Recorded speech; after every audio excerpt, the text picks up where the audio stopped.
नमस्कार और the deep dive में आपका स्वागत है। आज हम एक तरह की आयुर्वेदिक जासूसी करने वाले हैं। हमारे सामने एक अपराधी है जिसका नाम है गुल्म। पेट में छुपी एक रहस्यमयी गांठ। ये कौन है, ये क्यों और कैसे बनती है, और इसे पकड़ने के लिए आचार्य चरक ने अपनी संहिता में क्या-क्या सुराग छोड़े हैं।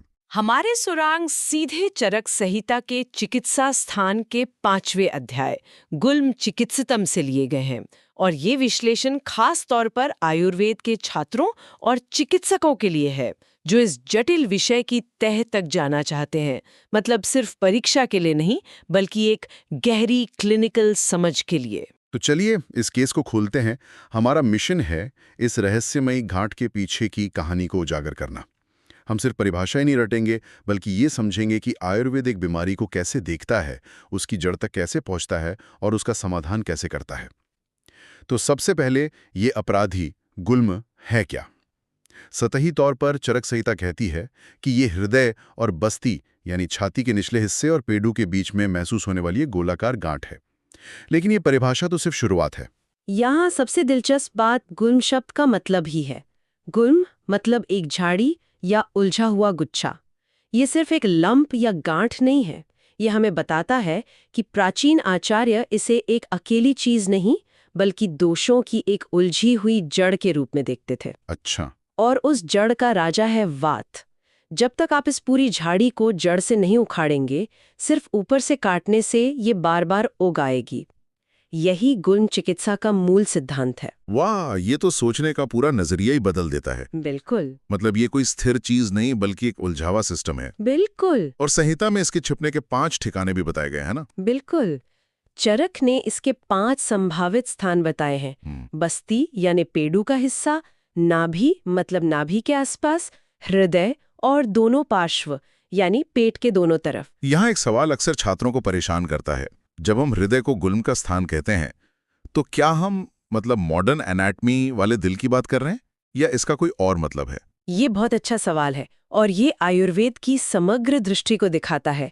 यहाँ हृदय का मतलब सिर्फ वो मांसपेशी वाला अंग नहीं है, बल्कि उरह प्रदेश या छाती का मध्य भाग है, जिसे हम एपिगैस्ट्रिक रीजन भी कह सकते हैं।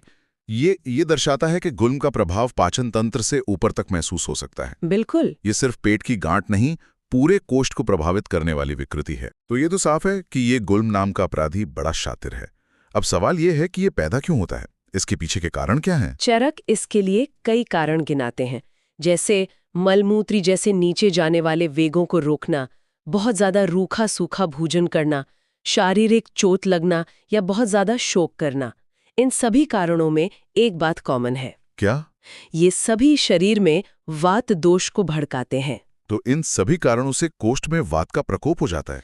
लेकिन ये भड़का हुआ वात एक ठोस गांठ कैसे बना लेता है, ये प्रक्रिया थोड़ी जटिल लगती है।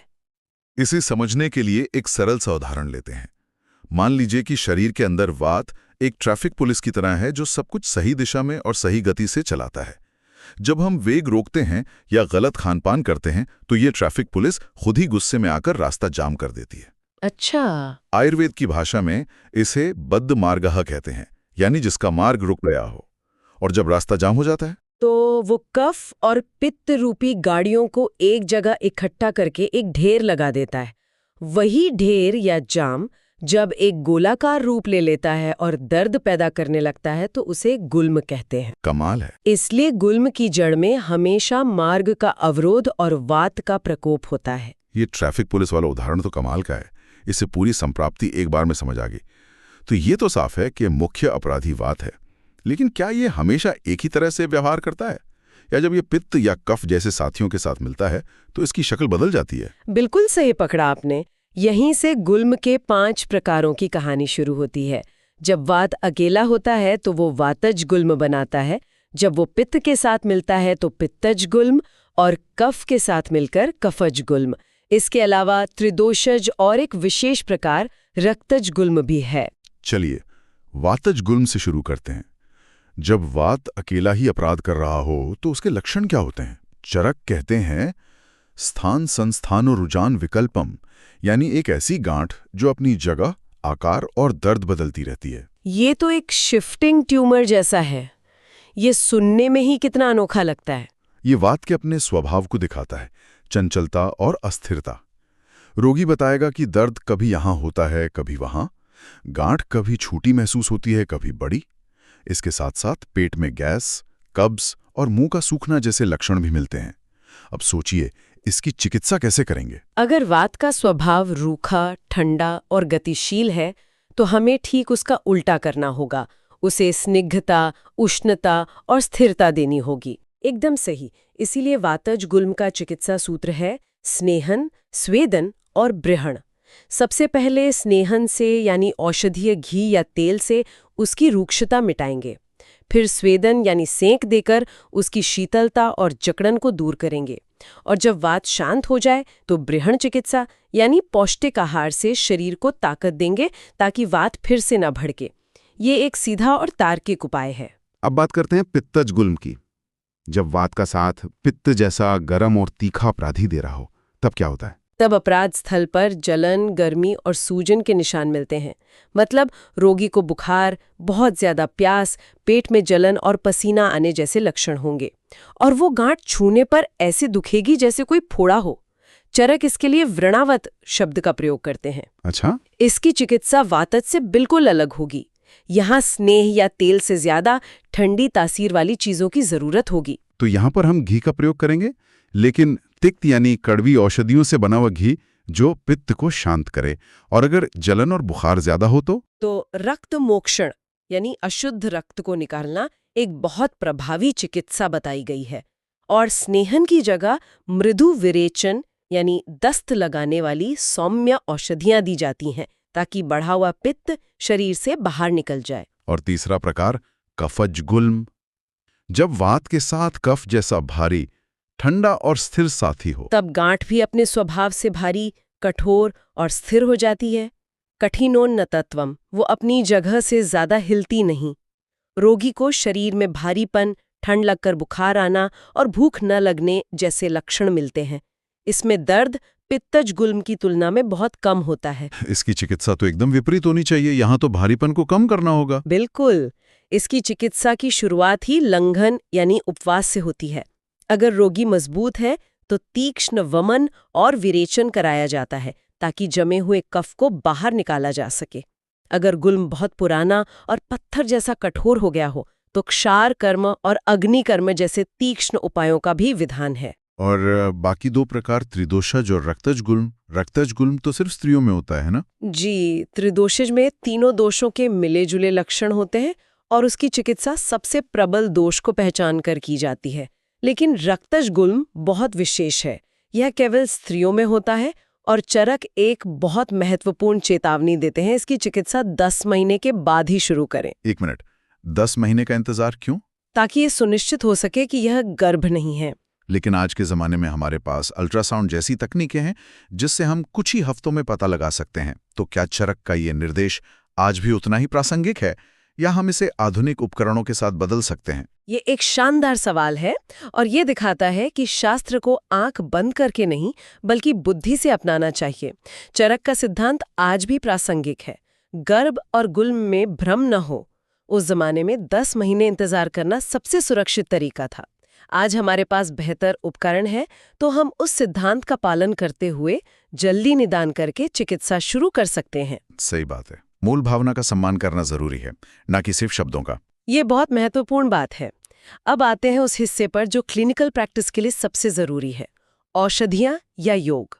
संहिता में तो बहुत सारे योग दिए हैं। अगर हमें कुछ प्रमुख योगों को समझना हो तो किन पर ध्यान देना चाहिए? चलिए सिर्फ सूची बनाने के बजाय 2 प्रमुख और विपरीत योगों को समझते हैं।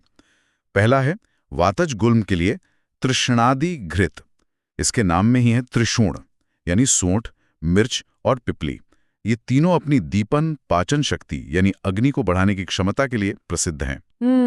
तो ये घृत सिर्फ वात को शांत नहीं कर रहा, ये सीधे उस अग्नि पर काम कर रहा है जो मंद पड़ने से गुल्म पैदा हुआ था।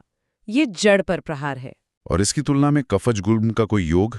उसकी तुलना कीजिए क्षीर षटपलक घृत से, जो विशेष रूप से कफज गुल्म के लिए है। इसके नाम में एक क्षीर यानी दूध है। यहाँ पिपली, घी और दूध जैसे द्रव्यों का मिश्रण है जो कफ को पिघलाकर बाहर निकालते हैं, लेकिन इस तरह से कि शरीर में रूखापन न बढ़े और वात का प्रकोप न हो। देखिए, कैसे योग का चुनाव सिर्फ लक्षण पर नहीं बल्कि दोष की सूक्ष्म प्रकृति और चिकित्सा के उद्देश्य पर निर्भर करता है। ये तो शतरंज की बिसात जैसा है, हर चाल सोच समझकर चलनी पड़ती है। लेकिन क्या हर केस जीता जा सकता है? एक युवा वैद्य ये कैसे तय करे कि केस हाथ में लेना है या नहीं? क्या कोई ऐसा लक्षण है जिसे देखकर तुरंत सावधान हो जाना चाहिए? ये क्लिनिकल प्रैक्टिस का सबसे अहम सवाल है साध्यासाध्यता का निर्णय। चरक कुछ खतरे की घंटियां बताते हैं। अगर गुल्म बहुत बड़ा हो, अपनी जगह पर जम गया हो, कछुए की पीठ की तरह उभरा हुआ हो और उस पर नसें उभरी हुई दिखाई दे, तो ये अच्छा संकेत नहीं है। ये तो गांठ के लक्षण हुए। क्या रोगी के सामान्य स्वास्थ्य में भी कोई संकेत मिलते हैं? हाँ, अगर गांठ के साथ साथ रोगी को बहुत ज्यादा कमजोरी, अरुचि, बुखार, खांसी और सांस फूलने जैसे उपद्रव भी हो रहे हों, तो समझना चाहिए कि रोग शरीर में बहुत गहराई तक फैल चुका है और उसे ठीक करना लगभग असंभव है। ऐसे में रोगी को झूठी आशा नहीं देनी चाहिए। ये भी वैद्य का एक धर्म है। इस पूरी चर्चा में एक बात बार बार सामने आ रही है, चाहे कारण हो, संप्राप्ति हो या चिकित्सा, और वो है अग्नि। बिल्कुल, आपने पूरे अध्याय का सार पकड़ लिया। चरक कहते हैं कि अग्नि के मंद होने पर गुल्म बढ़ता है और अग्नि के प्रबल होने पर शांत होता है। इसलिए गुल्म के रोगी की चिकित्सा में पाचन शक्ति यानी अग्नि का ध्यान रखना सबसे जरूरी है। आप कोई भी घृत दें, कोई भी कर्म करें, अगर रोगी की अग्नि ठीक नहीं है तो परिणाम नहीं मिलेगा। यही इस पूरी चर्चा का केंद्रीय विचार है। तो आज की इस जासूसी में हमने गुल्म नाम के अपराधी के हर पहलू को खंगाला। हमने जाना कि यह सिर्फ एक गांठ नहीं बल्कि दोषों की एक उलझी हुई झाड़ी है। हमने वात रूपी ट्रैफिक पुलिस की कहानी से इसकी संप्राप्ति को समझा और ये भी देखा कि कैसे अलग अलग दोषों के साथ मिलकर ये अपना रूप बदलता है। और सबसे महत्वपूर्ण बात ये सीखी कि इसकी चिकित्सा सिर्फ गांठ को गलाने की नहीं बल्कि पूरे सिस्टम को ठीक करने की है। चाहे वो वात को शांत करना हो, पित्त को बाहर निकालना हो या कफ का लेखन करना हो, हर कदम का लक्ष्य शरीर के संतुलन को वापस लाना है, जिसकी चाबी अग्नि के पास है। और सुनने वालों के लिए आज का अंतिम विचार।